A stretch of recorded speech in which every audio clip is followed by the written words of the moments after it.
Hello bachon, let's read the question. The question says it is a proteinaceous layer and the outer covering of the endosperm which separates the embryo. Identify the layer.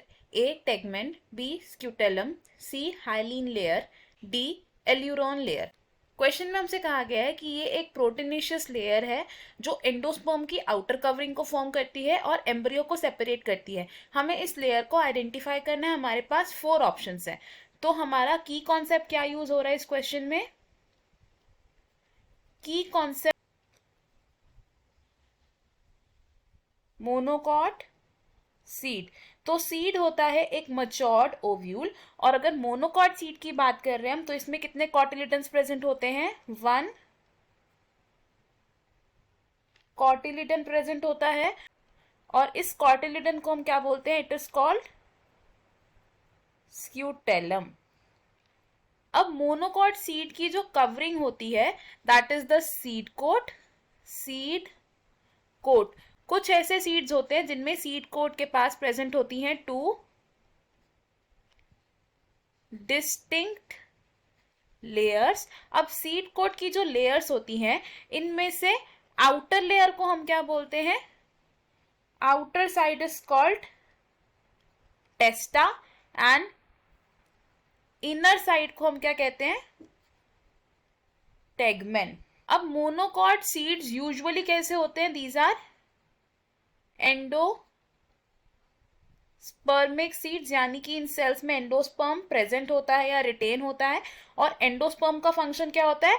It stores food. अब monocot seed में endosperm को एक layer surround करती है और उस layer को हम क्या बोलते हैं? It is the nucellar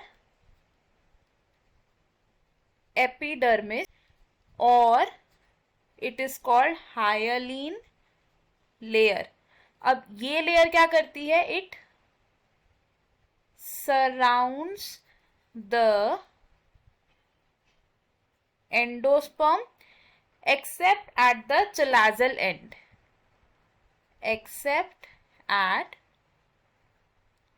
chalazal end, यानी कि चलाजल एंड को छोड़ के ये लेयर एंडोस्पर्म को सराउंड करती है.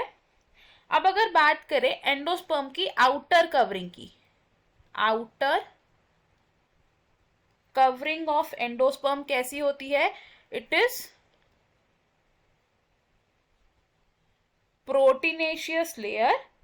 और ये क्या करती है? सेपरेट करती है एम्ब्रियो को. और इस लेयर को हम क्या बोलते हैं? It is called aleurone layer. And ये लेयर कहाँ प्रेजेंट होती है? It is present between the pericarp and the hyaline layer of the endosperm. तो हमारे पास जो ऑप्शंस थे इनमें से हमारा करेक्ट आंसर क्या होगा? It is option 4 which says aleurone layer. Because aleurone layer वो प्रोटीनेशियस लेयर है जो एंडोस्पर्म की आउटर कवरिंग को फॉर्म करती है और उसे एम्ब्रियो से सेपरेट करती है.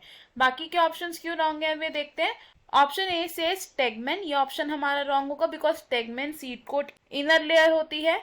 ऑप्शन बी स्क्यूटेलम भी रॉन्ग होगा बिकॉज स्क्यूटेलम हम कहते हैं कॉटिलिडन ऑफ मोनोकॉट सीड को. And option C hyaline layer भी रॉन्ग होगा बिकॉज हायलीन लेयर होती है एक न्यूसेलर लेयर जो सराउंड करती है एंडोस्पर्म को. सो इन दिस क्वेश्चन हमारा करेक्ट और फाइनल आंसर है option D. I hope you understood it. All the best. Thank you.